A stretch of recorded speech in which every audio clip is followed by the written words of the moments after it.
Hello, everybody. Welcome to another KCOR Zoom presentation.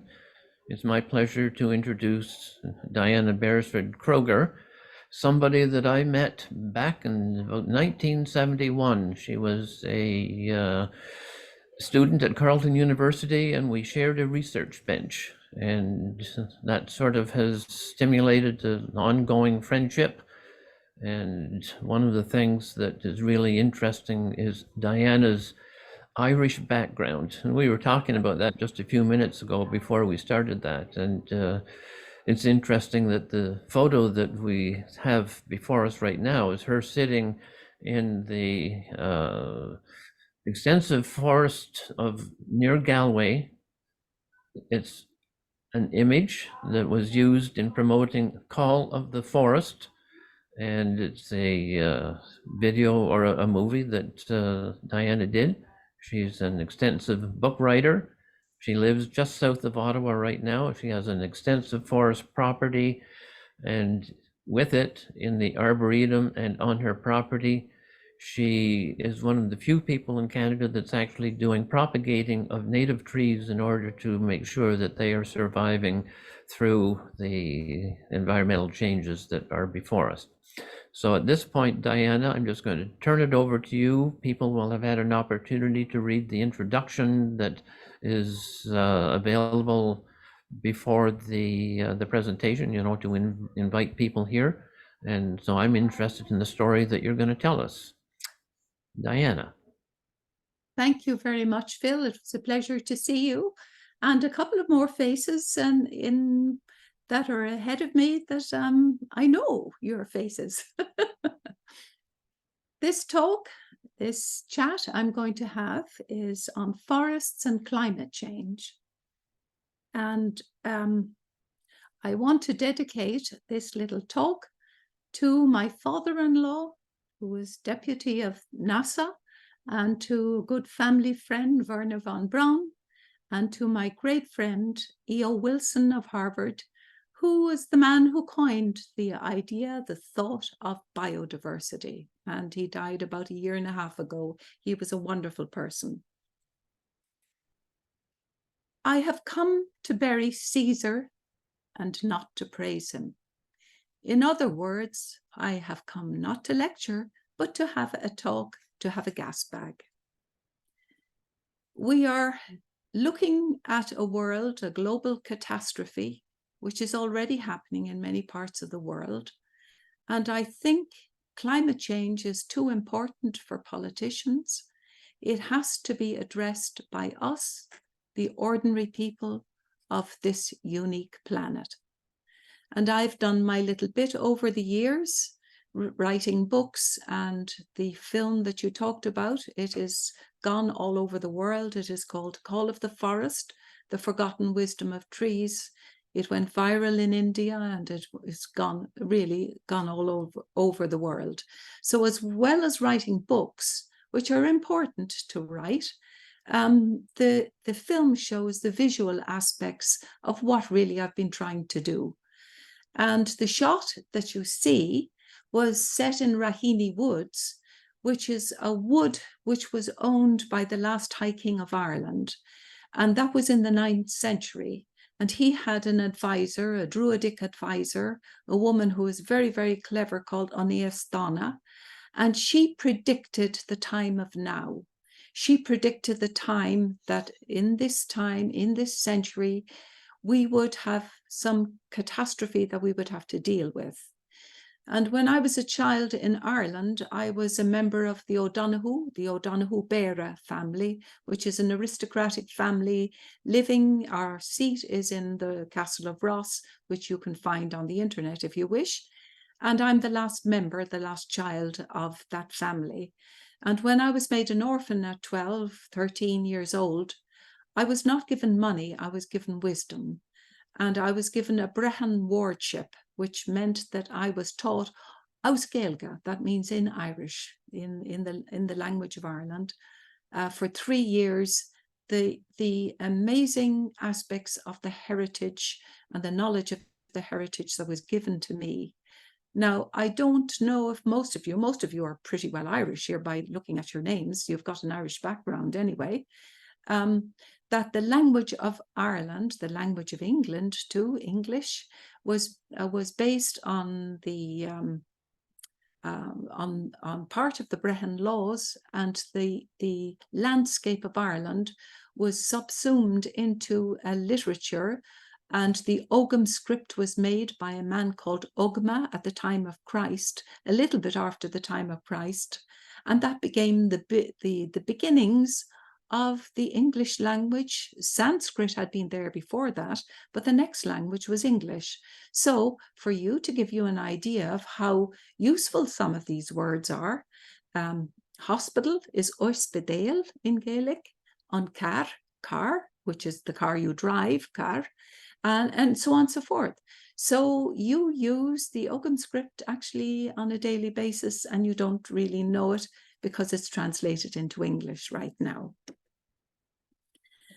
I want you to look up into the skies tonight, and I want you to look up into our solar system, because all of us are the same. We are all members of the stardust family. We come from outer space somewhere. The elements in our bodies, carbon and our nitrogen, comes from space. There is a cycle going on the planet, and it is a cyclical clock. In part of our atmosphere, we have nitrogen dioxide,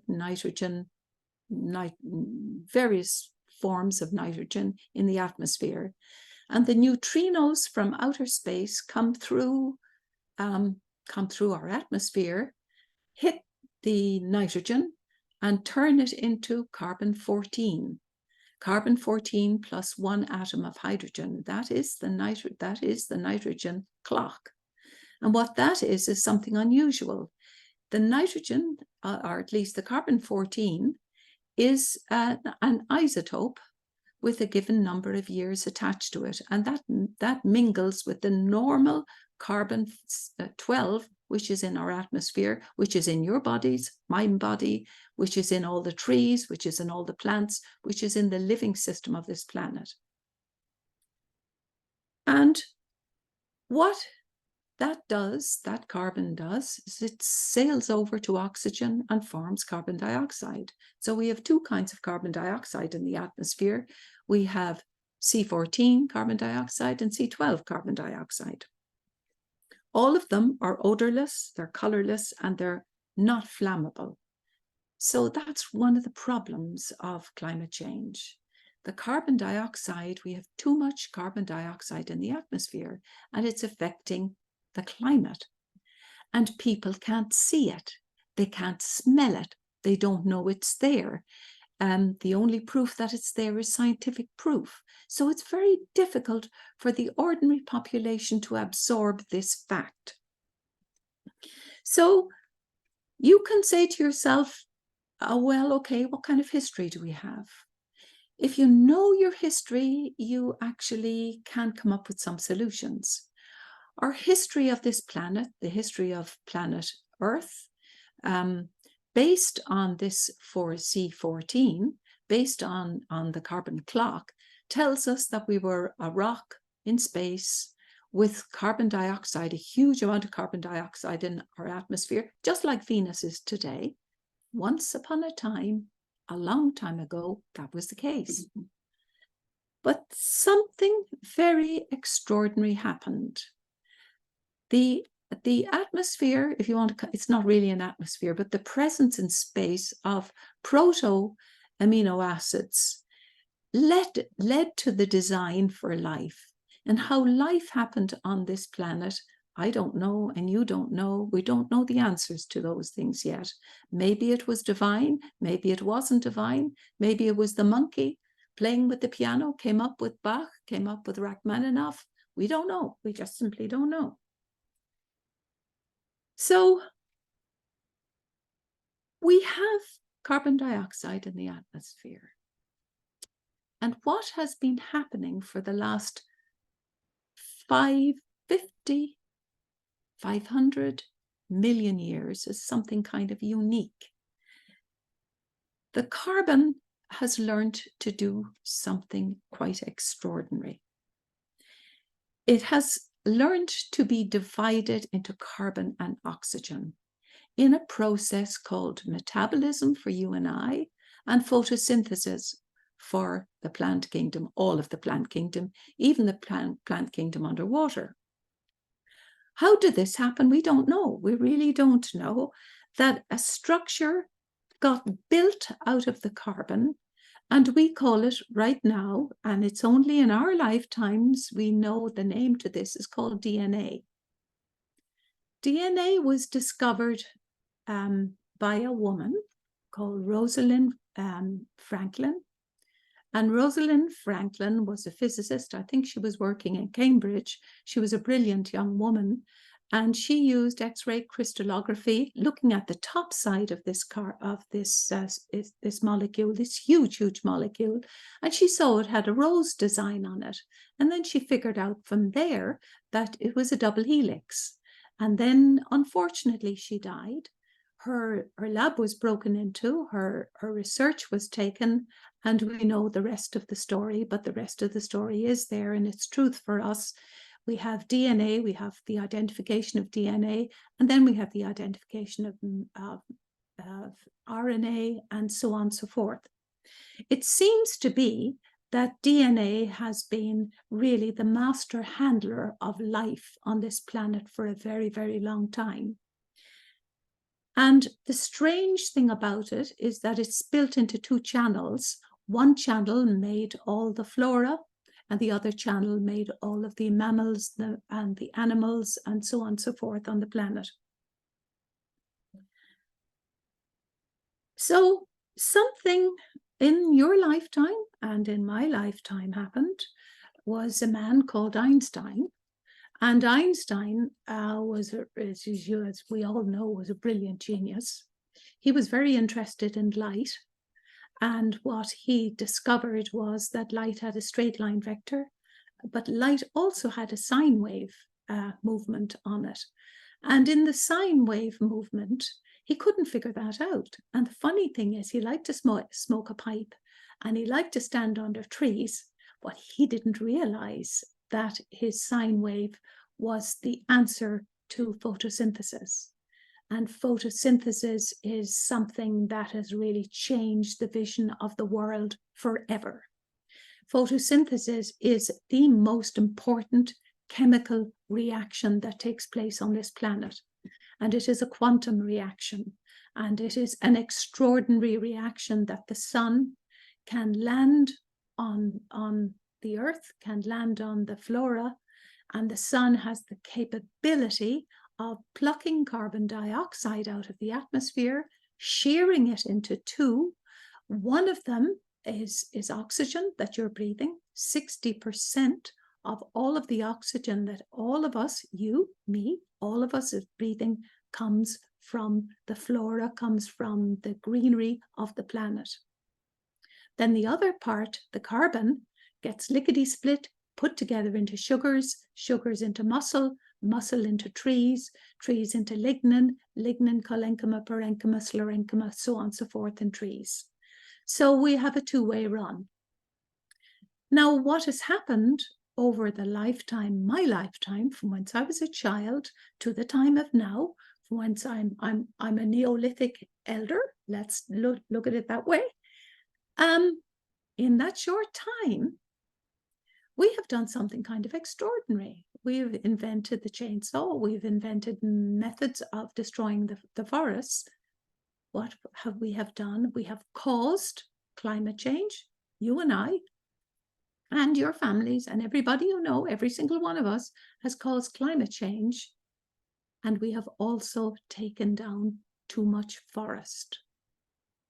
We have also taken down too much forest.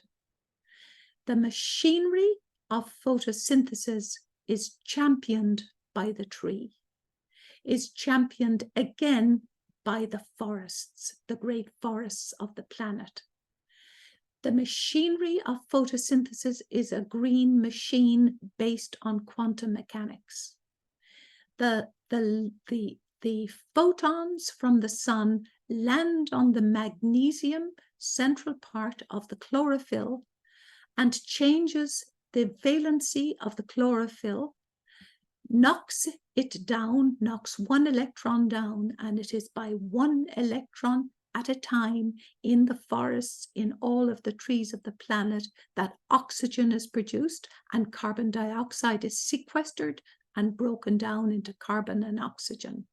That's a very simple thing to happen. That's a very simple thing that was going on, and we did not know about it until fairly recently, at least times like in my lifetime. So what we have to do is to replant the global forests, reprotect the global forests, plant more trees into the area of the planet while we are living on the planet, to oxygenate the atmosphere and also to provide food for all of us. Because what we don't realize is that the essential amino acids and the essential proteins and the essential minerals come from the forest, comes from the food, comes from the farming community, comes from the ground, and none of it will happen without photosynthesis. So, okay, where do we stand? We stand at the road of knowledge right now, all of us, you and I, all of us. We now understand something more about the forests. We understand that the 5 great aquifers in the world have been built by the trees. The condensation of the moisture in the atmosphere through the xylem tubing, through the phloem tubing, goes down into the ground, and that's how we have condensation of these great aquifers in the world, and they are actually going dry because the forest has come down. We have weather patterns that are changing. Now, let me explain these weather patterns. One of them, you and I, all of us, we turn on our radio today, tomorrow our television, and we find there are great fires on the planet. Now, what do the fires do? The fires are the forests burning, and we have not been smart enough to figure out that with temperatures going up, our forests will burn. They'll burn by the process of thunder and lightning, sparking the forests and burning the forests. We need more forest fighters on the face of the planet. And these people are putting their lives at stake for you and for me every day. Today, right now, they're doing it. So what does the smoke do to you? The smoke of a forest is actually a very serious thing to happen. It is the beginning of the catastrophic system of climate change. And what it does is the particulates, 2.5 microns, goes into your lungs, can actually get into your heart and elevate your blood pressure by about 9 units. I know this because this is part of my own research. The research I made for artificial blood, for tissue transplanting, and for cancer research that's gone all over the world. That is my own private research at universities. So we know that that happens. But another thing happens is that hitchhikers travel on that particulate pollution. Hitchhikers, like what's happening in Ukraine, the uranium, spent uranium from bombs and so on and so forth, is traveling also on that carbon dust. And also the pesticide, fungicides, and insecticides that are out there in the fields are also getting attached, and also minerals are getting attached to these. So you're breathing in very toxic fumes, so therefore you wear your mask. Please, if you've got children, grandchildren, get them to wear masks when there are dangers out there right now. Please do that. So we do know something else about the fires. The fires also liberate chlorine atoms into the upper atmosphere, and it also destroys the ozone layer. So the ozone layer is being destroyed as we're speaking. There is, of course, some left because the fires are not all over the world, but the plumes are pretty toxic. So then let's look at something else. Something that's just been discovered, and I've been part of that discovery, is that think about a tree, right? like just kind of swing a tree into your head, any old tree, like, you know, an evergreen tree or a maple or any tree. It has a long bole, and that means it's got a long stem, if you want to look at it that way, a long bole, and it's got a canopy at the top of it. And if you wanted to look at the iconic trees, the sempervirens, the redwoods down on California, they go up to 340 feet, for heaven's sake, into the air, and then they carry their canopy. So if you ever asked your question of yourself, why are trees so tall? Why are they so big? Why do they look like lollipops? Well, they're actually applicator species into the atmosphere. And the leaves, by way of the stipules, they actually track the sun and they move. They move with the sun from east to west, west to east, depending on where their positions are. And they release during the maximum aspect of the canopy, when it's maximum aspect of the canopy growth, they release aerosols into the air. Well, what are aerosols? Aerosols are something very interesting. And a lot of the armies of the world are starting to look at them very carefully, because if you have enough aerosols in the atmosphere and you know how to guide them, you can have rivers of water and rivers of water in the atmosphere as a destructive system. And I think the rivers of water should kind of click something in your mind. What the great forests of the boreal forests of the Amazon, what they do is they initiate weather patterns. And the aerosols attach themselves onto hydroxyl groups and other kind of methylated groups, and they form the locus for raindrops. And that is the beginning of the culture of rain going down into the fields, going down like it is today, going down into the farmers' fields so our crops can grow. We didn't know this. And this is why forest bathing is becoming so popular, because now we're finding some of these aerosol molecules are anti-cancer. And for gentlemen, they are anti-prostate cancer. And for women, they're anti-breast breast cancer. For children, they're anti-leukemia. And it goes on and on. Some of the aerosols from the willow tree are anti-depression, anti-anxiety. It goes on and on. We know this is expanding.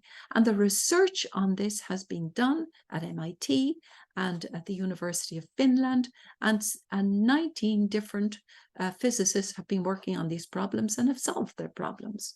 So now, then, what else do trees do? I have a nice little bit of news for you. The trees also affect the oceans, the great oceans of the world. Can you imagine that? So the soil is full of iron. All our soils, especially Australia. Australia is even red to look at it. And PEI and other places down south too, the soil is red with iron. But the seas are deficient in iron. And somehow Gaia, maybe the planet has its own knowledge of self, I don't know. But Gaia has manufactured this. In the fall, when the leaves fall on the ground, something extraordinary happens. Humic acid and fulvic acid is released into the water, and that water travels, it's water soluble, they're huge molecules, about 1 million in size, travel in the water down to lakes, but while they travel, they're chelating agents. They pick up iron from the land and they transport it out by way of water into the sea. So if you have a fire on the land, you have famine in the ocean. If you have something that stops the dropping of leaves on the land, you have a famine in the ocean. And what this fulvic acid does, and this humic acid goes out into the great oceans of the world, all along the continental shelves, and it liberates its iron into the sea. So what does that do? So the great marine plants that are underwater, they're waiting for the iron. And they're waiting for the iron at midnight, in the nighttime, when the buttons for the sun are pressed off and it's all dark. And the nitrogenase enzymes in all of those species, Crocacalis, Camus-siphonalis, Nosticalis, all of those species, Pluricapsalis, all of those species are waiting. Thousands, millions, trillions are waiting for the iron. And they snap up the iron and they put the iron into place with the nitrogenase enzymes and they build proteins. And when you build proteins, you can divide. That is the feeding foundation of the ocean. And a man called Matsunaga, a very good friend of mine who's Japanese, has spent 40 years of his life with a huge team of workers working. He's the top marine chemist in Japan, came up with these answers of the fulvic acid and humic acid, and he has not characterized them yet. They're being characterized right now, but we did not know that the ocean is affected by the forests and by the land. And a great experiment was run in Japan, and you can see it in the film Call of the Forest. It's kind of frightening with what's happening right now. So, next thing. There is another kind of phenomenon that happens with the great forests on the edges of the continents. And what it is very, very interesting. What it is the sea is full of moisture in the air, spray and moisture in the air. All the seas, the Atlantic, the Pacific, the whole thing. This works for China, it works for Japan, it works for Korea, it works for everywhere. The air off the sea is full of humidity. And what happens is that the trees and the forest condenses this humidity. And it condenses the humidity in the tubules, which are xylem tubes and phloem tubes inside in the tree itself. And they act as really condenser units for the water. And they act as really an ability to store water. And they also can act as a firewall. Certain trees can be a firewall to fire itself. And that is in California. And what has happened in California is that too much, an enormous amount of the sequoia dendrons have been taken down. And so they're prone to fires right now. Same thing is happening in the boreal forest. Temperatures are going up. And with the temperatures going up in boreal forest, then we get a huge release of carbon into the air. But now, looking at this in the whole vision, or the whole view of all of this, when too much forest comes down, we don't have the manufacturing units there to take the carbon out of the atmosphere, break it into two, into oxygen and into carbon. That's what the problem is. That is the problem. And that is all of the problem, really. And the worry now is the carbon dioxide has gone too high, but the oxygen is going too low. And we need oxygen. So my idea is, and it's an idea that I've written about, and it's an idea that has been picked up, and it's called the bioplan. And I'm addressing all of you, every single one of you. If every one of us were to plant one tree per person for the next 6 years, we would have in the region of 50 billion trees planted in the ground. You would have to have native to native species into a native area. There is no point in taking a magnolia and planting it up in the boreal forest. So native to native, and you plant 50 billion trees back into the planet. And what you have to do then is conserve all of the ancient trees that are there. And I am talking about the disgrace of the fairy forests out on the west coast. That's a disgrace that they have been taken down, and they've just been taken down. while the University of Oregon has been waiting to do trials and trials for anti-COVID trials and anti-HIV trials with some of the endogenous species of fungi in those forests. That's a disgrace. We should never have allowed that to happen.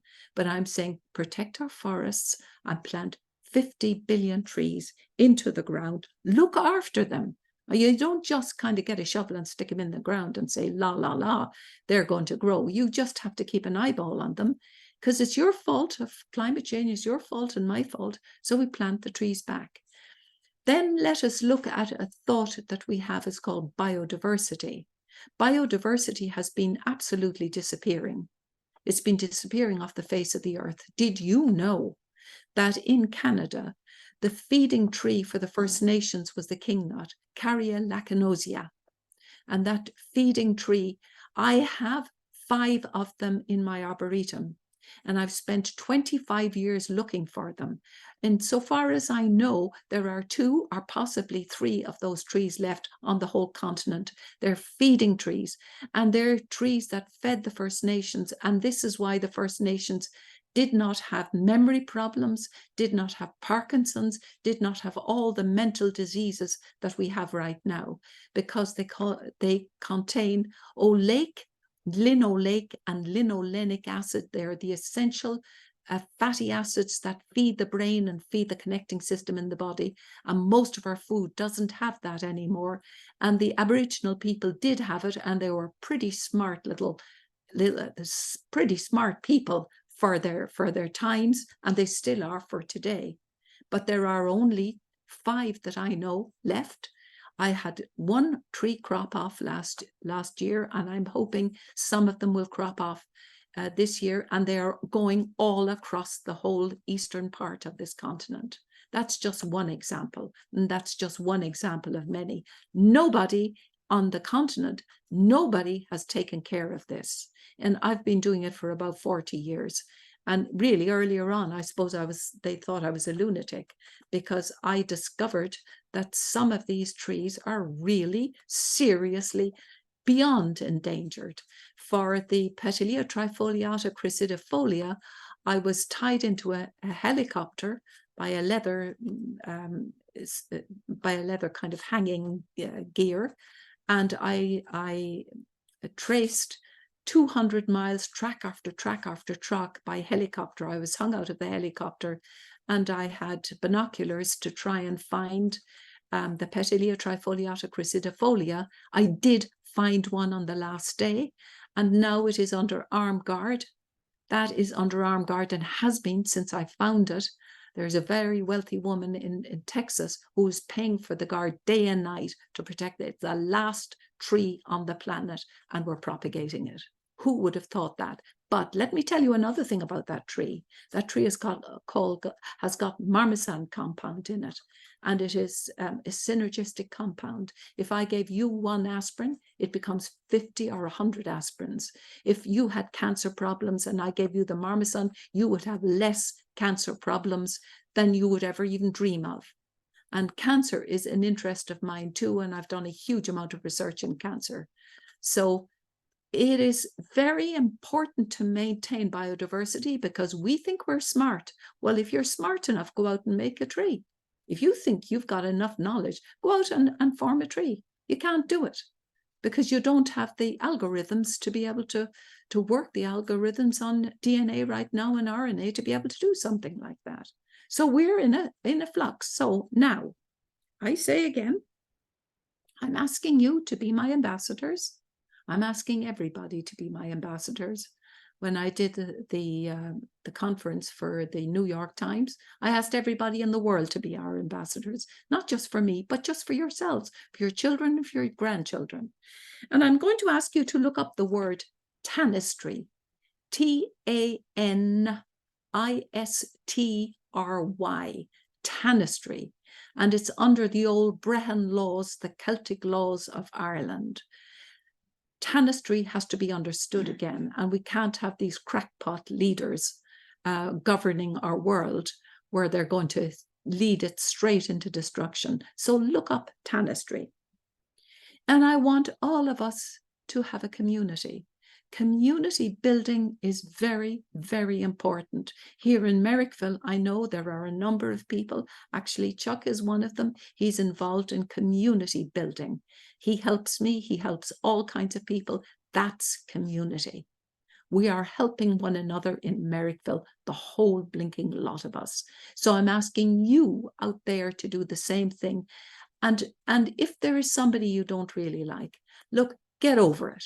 Just go and like them, because right now we need a global community to tackle this problem of climate change. Now I want to leave you with one good thought in your head. The Anishinaabe people have a prophecy, and indeed Éastána, on Éastána, Brian Boru's Druidic advisor, her Celtic advisor, did talk about these fires too. And she did, and they were passed, that wisdom was passed to me. So let us think about this. We're on the road to perdition.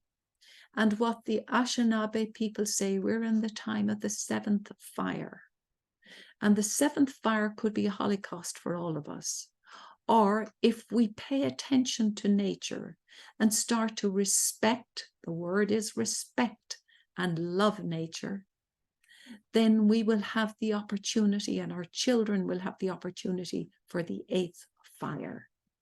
And when I was lecturing down in Windsor, the medicine woman, she was very, very old, waited for me very patiently. And she got my ear at the end of my lecture, and I had a huge, huge crowd down there. And she said to me, Diana, I am sending a message to you from the medicine women of the planet. She said, you need to know there will be an eighth fire. We will manage to do this. We will manage to respect nature. And at the end of it, we will have a great degree of happiness. Thank you for listening to me. Okay, well, thank you very much, Diane. A lot of things to ponder. The one thing that I note that people haven't been putting their questions or comments into the chat box, and so that leaves me a little bit short in terms of sort of articulating who is going to be following whom in terms of getting their questions answered. One of the things while you're doing this, Phil, while you're thinking, okay, I'll tell you a funny story. Okay, that gets everybody relaxed. When we were doing the film Call of the Forest, all right, the Brian Boru tree is huge. It has many, many canopies. I mean, like, think of your house. It would be maybe 10 times the size of your house. I mean, the thing was enormous. So all of the gang with the cameras, and these cameras are worth about $55,000 a piece. We were climbing over the fences to get into the field where the Brian Boru tree was, and we had a guide bringing us to the Brian Boru tree. And then we looked up to the one corner of the field, and there was this huge bull there with a ring in his nose, and he was stamping at the ground. And I said, who left this bull here in this field? And they said, well, the bull takes care of the tree. So it keeps all of the people who want to get in to damage the tree. He keeps everybody out of the field. So I said, for heaven's sake, we can't film here if there's a bull stamping the ground, and he's going to charge us. So anyway, the farmer came along with a huge rope, tied it onto the nostril of the bull. And I really thought the bull was so furious. He led him over, opened the fence, led him over to another field, and then another field. So we did all the filming of that particular tree with the bull snorting at us. And the sound people had to take all of that out of the film. Anyway, that was really something to do. So now I hope you have some questions for me. Well, I'm going to take the liberty of asking the first one, and it has to do with the advice of planting trees, native trees, Yeah. being the ones to focus on. But Yeah. as climate warms or cools, Yeah. your native soils, your native environment changes. And so is there a misconception that you can prepare for warmer climates by planting, and I'm going to say natives, native from southern states in the boreal forest area, and would they be able to, over time, be able to survive, or is the soil the limiting factor rather than temperature? Well, Phil, this is really important question. Actually, it's probably one of the most important skeletal questions for this whole system. I can tell you what I've been doing. So let's say what happens. I have a very cold garden, by the way. I have a garden that is in zone 3. It's really, really cold. Now, the more northern and the more cold the garden, the greater the genetic flexibility of a tree, the greater genetic flexibility it has. So what I've been doing, like say, for instance, let's pretend it's the catalpas. I planted rows of catalpas in my nursery rows, and then I left them open to the fluxes of the weather. So like where I am with the garden, sometimes it gets -40. I mean, it gets really, really cold. So all of the trees that get damaged by -40, they get dumped. So the survivors are the species that I take and that I propagate. And I don't know of anybody doing that outside of the Black Forest of Germany. And Zimke, Nayland Zimker, the head of the Black Forest, is doing some research for that. Then there's another aspect to this that you're talking about too, which has happened out in BC, is that they are also designing the trees, and I'm using it, a design as a loose word, for trees that are pyramid shape. So some of the evergreens, they really want a strong pyramid shape rather than an open shape in the evergreens, because if we get this thunderous kind of snow, like we have been getting for the last number of years, the snow is super hydrated. And what it does is it slips off the branches of the trees. And this is what happened out in BC. I saw these trees, and this was the initiation of the forest fires. So what they're doing in Germany is they're making these super pyramids of trees. Now, I'm not doing that, but I know Silke Lenninger is doing that out in Germany. And actually, Phil, we should be doing it too. I mean, I would like to have a lot more people in the garden and a lot more help, and damn it, I would do that too. But I have to cut my cloth, to fit what I can do. Okay, so as I go through the chat box, I now have David Cardill, David Doherty, Peter McKinnon, and Lalith in that order. So we're going to start with David Cardill. If you would turn on your video and your unmute yourself, go ahead and ask your question. Dave, you're up next. Yes. Lost my cardigan, thank you. Okay, so I'm going to suggest that Dave Doherty, you ask yours, and Dave Cardill, you'll come in after Dave Doherty.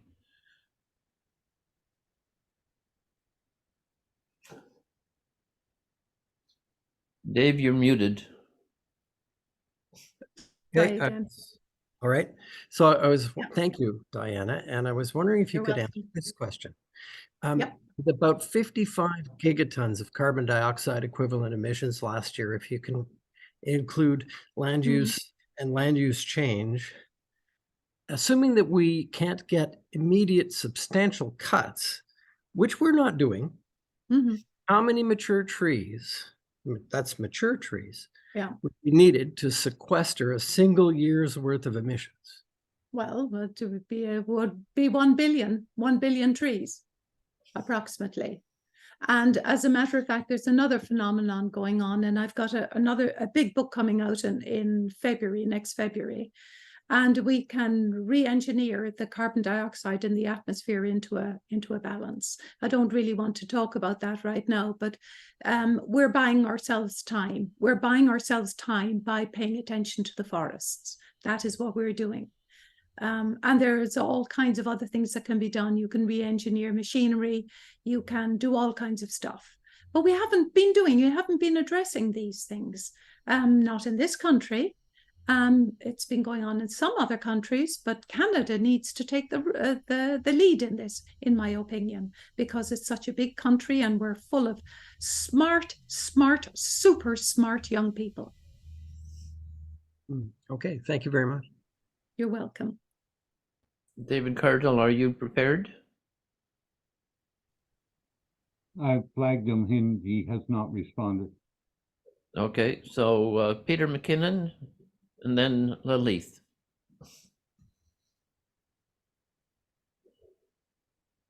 Yes, hi. Hi. Thank you. Is it my turn to go then, Phil? Yes, please. Yes, okay, thank you. Hi, Diana. Thank you for your rather interesting conversation. I actually found it covered a lot of bases. And so my question is related to the planetary limits modeling process that's been emerged in Scandinavia. I'm just wondering if you're familiar with this, because it links together many of the things that you talked about, looking at it from the point of view of systems of systems. And this is a way to try and get a much more better grapple on what we need to measure, what we can determine as certain rates of extinction, for example, in biodiversity problems, and toxicity rates in the oceans, and climate change as a driver, et cetera. So I'm just wondering if you're familiar with this particular concept. Well, yes, there is another problem though. What they have found in Russia are the puka pools, the methane pools that are producing vast quantities of methane from the breakdown of phenolic compounds or phenolic graves. They did not understand there was so much phenol all in the boreal forest, and actually the ground is dissolving, as you probably know, and the ice was holding it up for a very long time, and these extraordinary pools bursting with gas molecules and huge bubbles of methane into the air. That has just recently happened. And I don't know whether they have added that material also into their computer modeling programs, because every time they get a computer modeling program up to par, something else is found. So we have to take some of these modeling programs with a pinch of salt in a way, because it's much worse than what we thought it was going to be.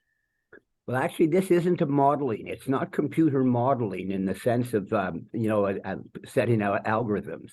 It's setting out concepts of how things interrelate.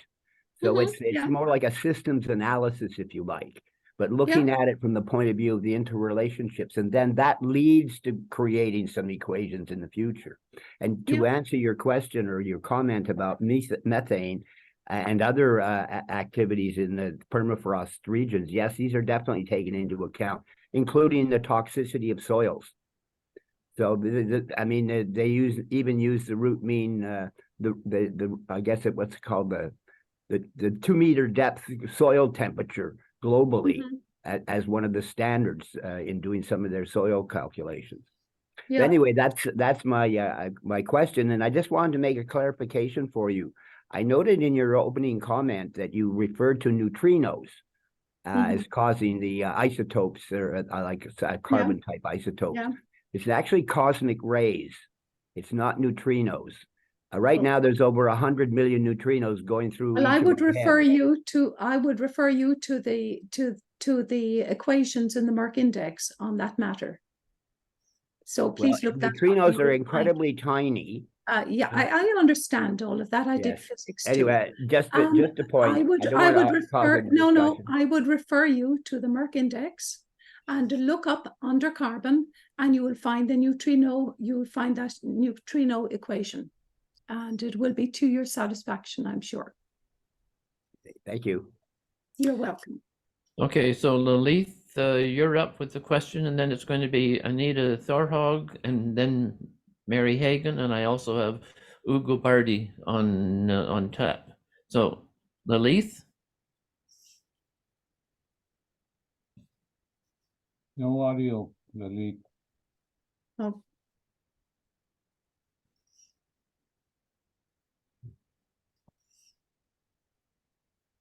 Maybe we should move on to Anita. To Anita. Just a minute. Yes, how's that? Okay, Okay. that's good. Sounds good. Sounds Okay. good. Good to hear you. Okay, great. I have for some reason my computer volume.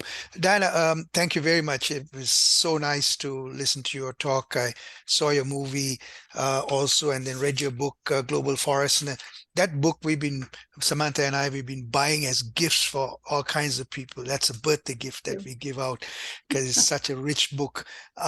So I come from the mindfulness space, meditation and personal responsibility. And when I teach meditation to young people, I say to visualize where the breath is coming from and the oxygen, and then where our carbon dioxide is going to create the symbiotic relationship. So in that sense, I just finished reading a book by Robin Wall Kimmerer. She's a biologist. I don't know, you might know her. Yes, Braden Sweetgrass. And she talks about the humus in the soil that gives us oxytocin.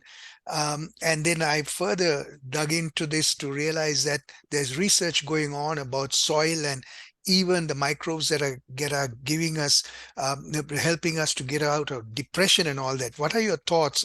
Do you know anything more about that? Oxytocin is found in many trees. It's found even in grasses. And oxytocin does all kinds of stuff in the brain. It's a liberator, really. Oxytocin liberates breast milk. And if you're going into delivery, I'm not saying you, but delivering a baby, and that's what they give to women to enhance the separation of tissue and to get the birthing process. But oxytocin has got all kinds of other things affecting the brain, oxygenation, and so on and so forth. You know something, we're only starting to understand the interconnections between things, because what has happened really in science, it's been bandwagon thinking for the last, let's say maybe 20, 30 years. They've been, aiming on, brain research, brain mapping, and so on and so forth. A pile of medical money has gone in there.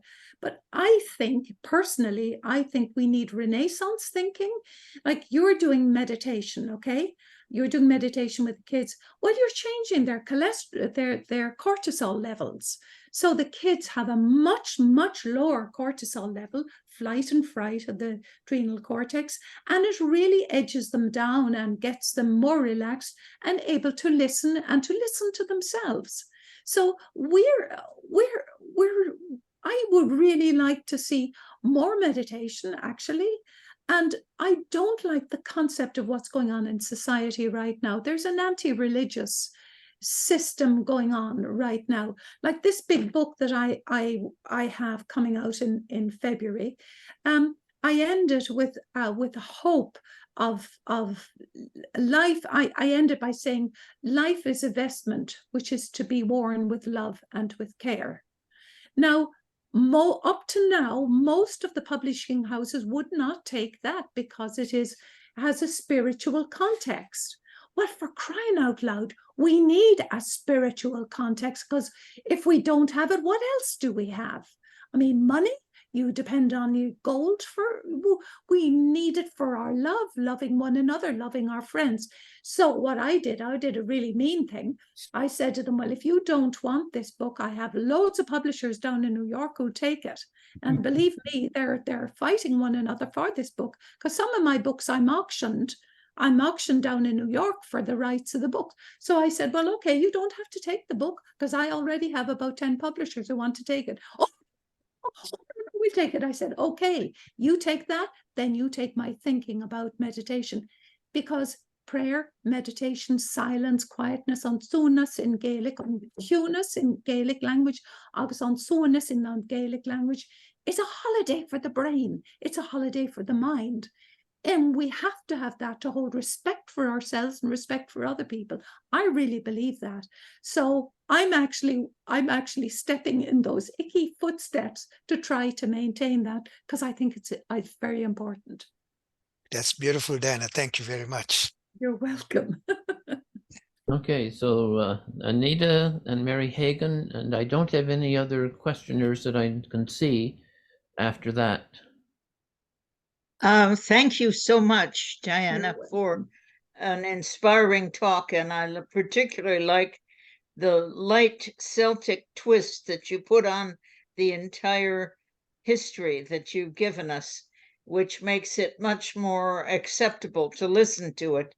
And I agree with you completely that we must put the species back that we so selfishly have destroyed, and that's one of the only solutions for each one of us who have done all this damage.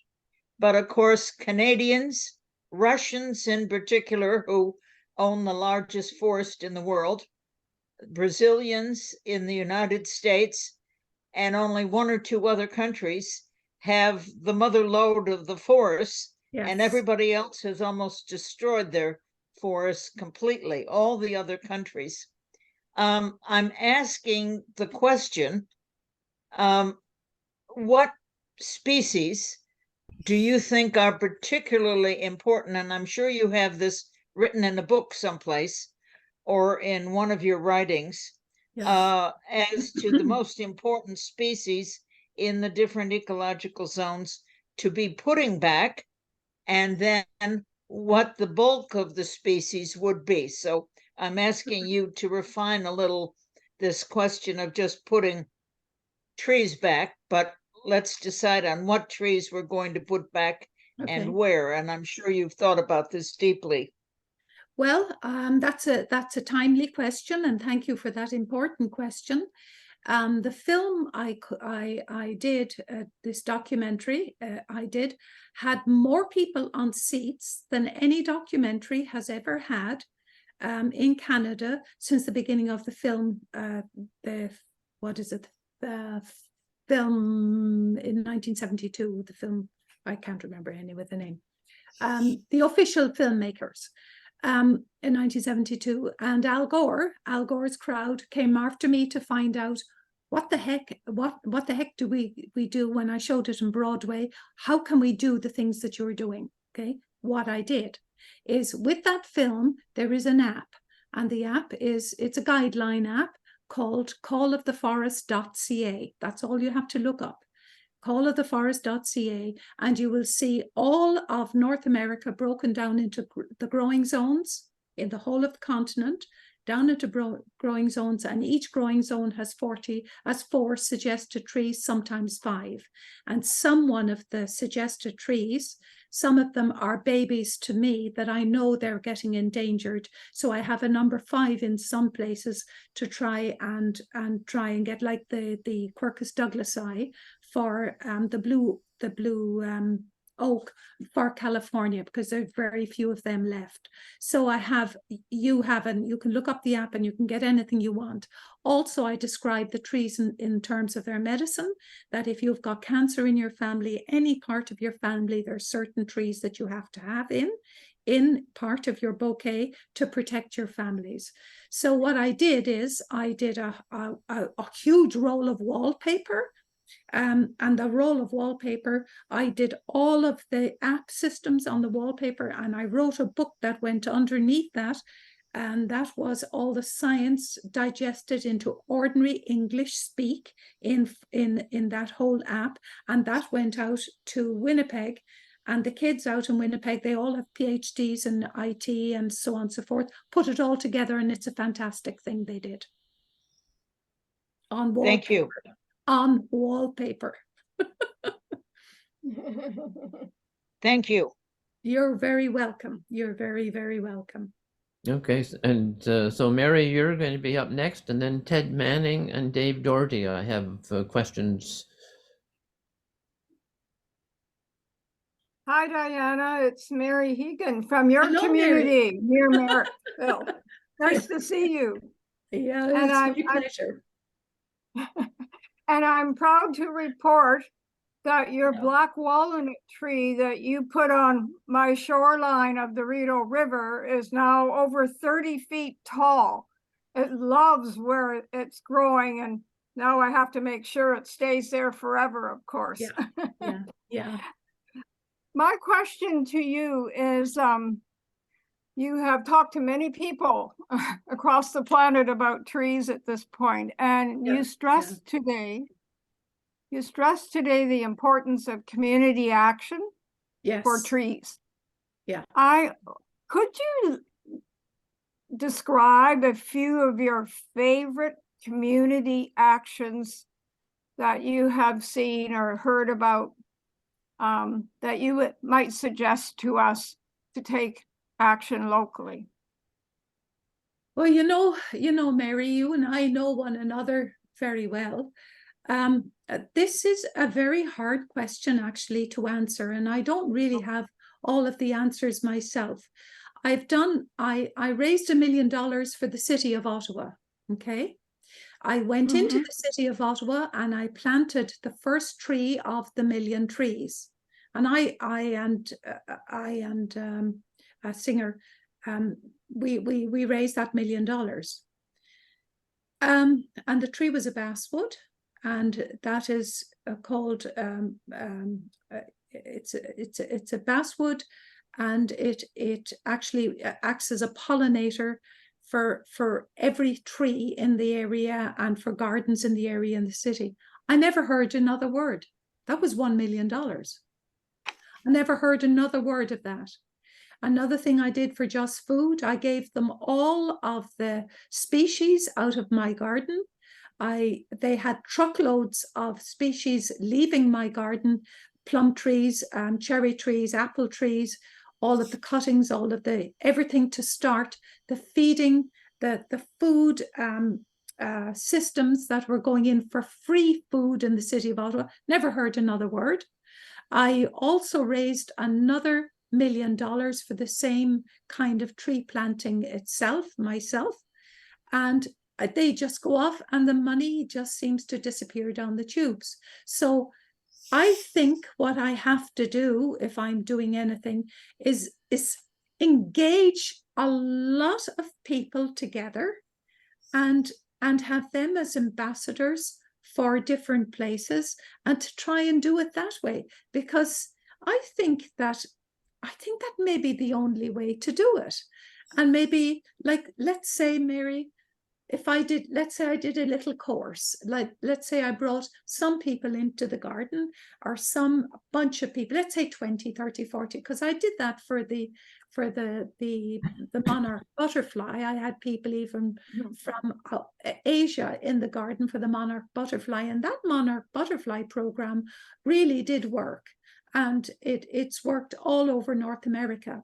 And to do something like that, where you have a bunch of people coming in and each one swear that they will maybe influence 10 other people for planting trees, I can't really see another way to do it. I mean, the government will say, I did a big experiment on the Millennium Project, and I actually handed very valuable nuts and very valuable seed species into the politicians, right? And I had my spies in all of their offices. And the ones that would surprise you the most, like the Green people and the Liberals, they dumped all the seeds. And the Conservatives and a bunch of other people actually took the seeds and planted them. So it gives you an idea of where their intentions are, because you put a pile of work into doing this, honest to God, collecting the seeds and classifying them and all this kind of stuff. It's a huge amount of work, but you want it to succeed, because I sure as heck I'm not getting paid to do this. You want everybody to succeed, not for me, for you, for our kids, for everybody.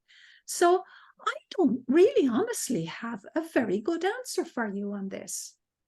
I mean, I think we have to chew on it. And if one of you listeners have a fabulous answer to this, to Mary's question, please let me know. Please let Mary know. Because so far, I haven't been so smart at this one, really. So a quick comment from me on this. As you know, we ran a plant nursery for a number of years, and one of the things that I wanted to do was to be able to have our properties certified as backyard habitat by the Canadian Wildlife Federation. I have achieved that, and I also have our property certified as Monarch Way Station property, which means that milkweed growing on the property. Mhm. So that's something that individuals can do. They can get away from the foreign plants that are very pretty and get into the plants that are very productive and very necessary. Mhm. The other aspect of my comment goes back to the role of pollinator species, because pollination is done by insects. And as temperature changes and as moisture regimes change, the insects or the birds are not arriving at the same periodicity as the plants that need to be pollinated are ready for pollination. So that's one of the big difficulties that I see from the point of view of climate change. It's not just the tree species that have to be planted, it's all of the other things that make an ecosystem function. Yeah, well, all the insects are crashing. I have the huge big water garden, as you know, and in the water garden, I have one frog. And up to 3 years ago, I would have something like 200, 300 frogs. I have green snakes, I have milk snakes, I've got all kinds. I've seen one snake this year. So all of these things are crashing. That's where biodiversity comes in. So if something does not feed an insect, it's flowering too early, let's have 10 more native species so that the insects get food. And another thing, a number of years ago, they were talking about bordering fields. The politicians were talking about bordering fields. So you have wild spaces on the edges of fields. And I wrote kind of like a thesis for the farmers to have this border area around the fields. Let's say it only has to be about 2 or 3 feet, so they don't get much out of that. Maybe we give them a grant to do that. But my life was threatened. This bunch of farmers came and said they needed all the money they could get, and my life was threatened. And I thought, well, I'll walk away from this and I'll live another day. People get very angry about these kind of things, really seriously angry. No, I didn't report it to the police. I didn't do that, but you're walking on very delicate ground when you ask people to be in service to all of the others. And that is why community is important, because the concept of my being in service to you, which I would be if you had trouble, is not held by everybody. But it shouldn't have the turn back of saying, well, I'm going to take your life away. I don't like what you think. So we do need communities. We do need biodiversity. We really do. But biodiversity has another thing to it. When I was doing the Millennium Project, I gave out 750,000 plants and seeds all across North America. And some people, some of them were in pots. They planted the pot. Now, Phil, they planted the pot and expected the tree in the pot to grow in the pot in the ground. So education is also very necessary. And to start this up, I went into some private schools around the time of the millennium, and I went into the kids. And each class what I did is I said, we're going through a dinosaur. We're going to do and see a dinosaur garden. So I took the kids on a big long walk into a forest, and I showed them all the species like club moss, equisitums, equisitales, all of these things that actually the dinosaurs ate. So the kids were all fired up about this, and there was a revolution in the school. The kids sat down and wouldn't move. They said, they call me the bush lady, the bush woman. The bush lady has got to take us all around and show us what the dinosaurs ate. So like, if you can't hit a problem straight on, let's try and be imaginative and do something like that, or a quantum garden for the children, so that they get fired up as little sausages, they get fired up as little kids, and then it goes all the way through their lives. They'll never forget those things. But I mean, I'm too old now to start doing those things, but there's some of your viewers can do that. And it's very exciting, and the kids love it. They absolutely love it. So you start kind of, we can all start and do stuff like that. So Ted, your question, and then Yes, Diana, that was wonderful. And I've been in the same place when I was trying to protect wetlands in Canada for many of the same reasons you've come up with. The biggest issue we've had with the bureaucrats and the people we have not had a chance to talk to personally are that when they see a tree, they just see a tree. And they look at how many cubic feet they can get money for. And a total lack of perception of the variety of services that are supported by the trees, the treed areas. And as I was doing wetlands, they would look and just say, how much is it worth? And that has been a serious issue with us then. We did a lot of work with folks in the Netherlands on the notion of the valuing of environmental services and looking at how they were interlinked. But trying to get that in front of people was very difficult. So my question to you is, how on earth do we get them to listen when they see a tree where they see more than just lumber? Well, first off, you know, my film Call of the Forest, it's being held by TVO for another 5 years. Okay. I can't get that into the schools. And a particle physicist that I know from U of T came and talked to me just a couple of days ago, really. And he said, I've never seen such a completely proper film on science. He said, I thoroughly enjoyed it.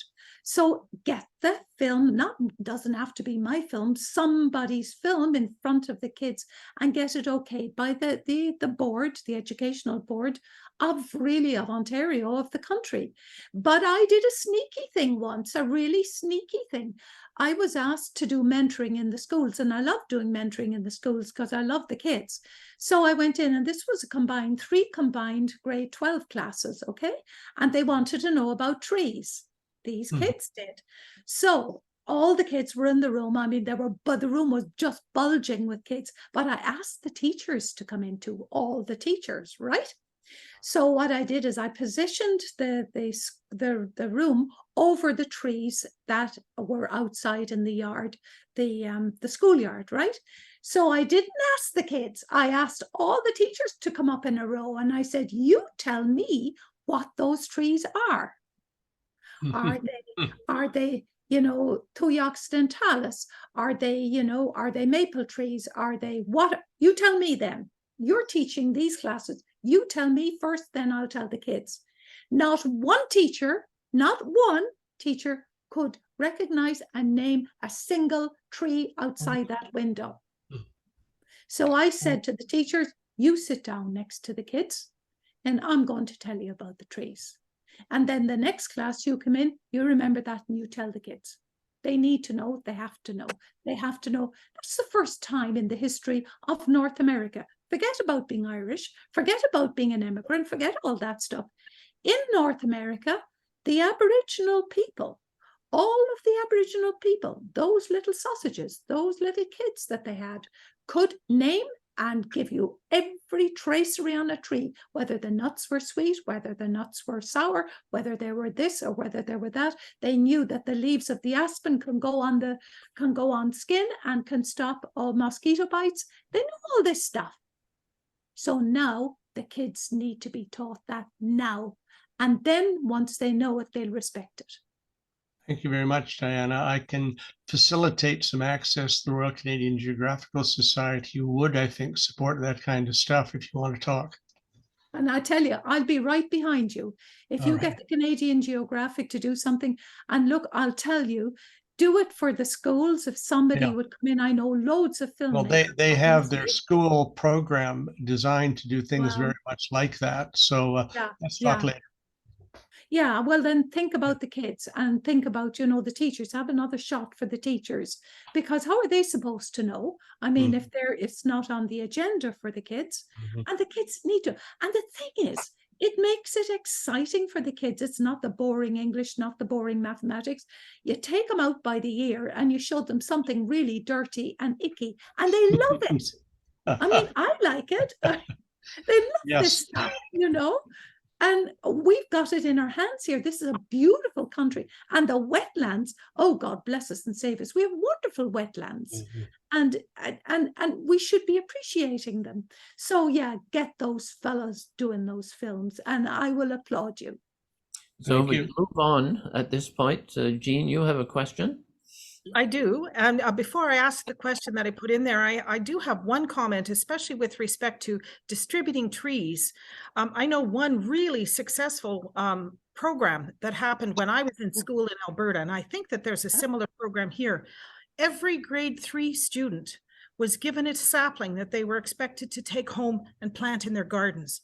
And if you start looking around cities like Calgary and so on, you will see all of these grade 3 trees, and kids will go back and say, that's my tree, you know, and it's a situation like that. Another thing that happened when we first moved to Ottawa, we went down to the Parliament on Canada Day, and they were giving out saplings. And we brought our sapling home and planted it, and it's still there. So these are the sorts of places, as opposed to trying to do it through cities, perhaps through the education system or some other thing like that, where it's a privilege to be able to be given a tree and see if the kids will plant it and see how it goes. It's an idea. It's just and I've gone to weddings where trees were the gift from the the friends of the bride and stuff like that. I've gone to those kind of things, and that's really good. You know, I mean, it's just we've got to rustle up our minds, and and that's a good idea. That it gets.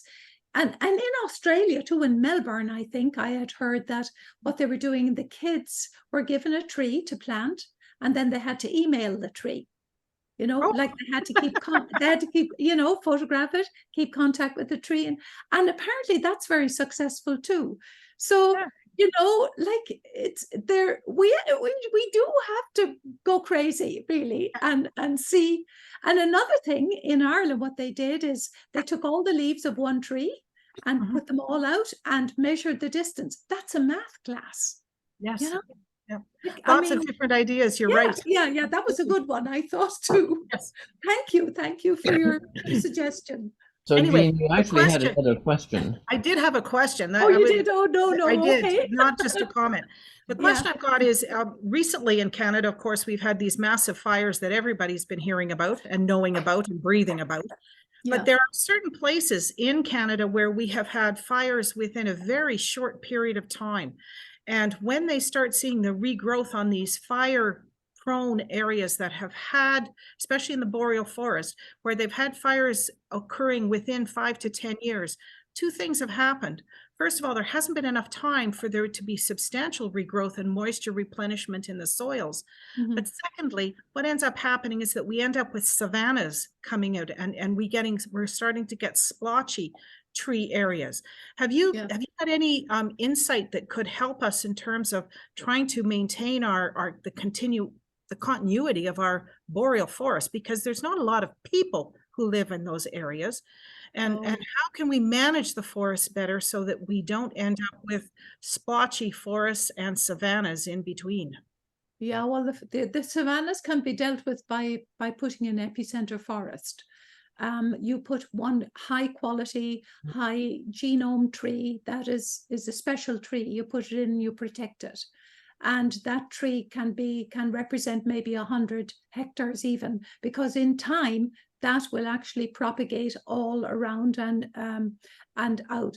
And from the fires you have potassium or KOH, potash, you have a potash solution going into the soil, and it sterilizes the soil, but it also sterilizes all the diseases. So if you put in an epicenter, because it's got a pH of 8.4, so the basidiospores and the ascospores can't land, so you have very little disease.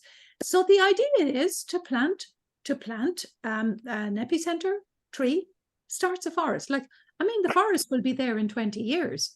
You know, the time lapse for tree growth is different to us, but it will be there nonetheless. And that's a simple way to do it. It costs more time, but so what? That's a good way to do it. And when I'm protecting my trees, my God Almighty, in the Arboretum, it would drive you crackers. I have meshwork around the bottom of the tree to keep all of the mice out. Like, I mean, the mice are awful, or they'll skin the whole tree. And then I have another meshwork to keep, you know, whatever is moving, the fishers, whatever is moving and eating out. And then I have to have another huge protection that's 6 foot tall to keep the blinking deer out, because when the snow is there, the deer get very smart. They gain a PhD or several PhDs, and they lean on the snow and they get to watch your very best tree. So yeah, what I have to do, and then Chris and I have to clean all the ground all around those trees, because the mice, having all those PhDs, will take all of the fragments of dead grass and make a little nest. And when you have a little nest of mice, you have a whole population of mice. So that's what we have to do to really protect them. And then once they're really good and big, but you have to do that epicenter forest thinking for the boreal. And you're absolutely right. I was part of, with Sophia Rabliauskas, getting the central part of Poplar River and Blood Vein Nation. It's the same size as Norway. It is totally and completely a heritage area, and it is fully protected in every way. Wow. So the French came into their place, and they said, oh, you don't have any monuments here. Well, my God, it's in the middle of the boreal forest. You don't expect a monument of Charlemagne or something or other in that place. I said, look up into the sky. You've got eagles. You've got bald eagles, and you've got golden eagles flying over. You can drink the water of the rivers. Isn't that a monument to humanity that they can do that? So then what I did is I found some rice. They have an unusual kind of water rice, wild rice there. So I did sectional areas of it, and I wrote up a thesis paper on that for them. I gave it to them, and they got their heritage status forever. Fantastic. So there are different ways of killing the cat. You know what I mean? All you cat lovers know I love cats. So there are different ways of killing the cat. And that's one way of doing it. It's sneaky, but it's good. So I think we're coming to the end of the Q&A session, but I noticed that David Pollock, you had your video on. Do you have a question that you wanted to ask before we wrap up?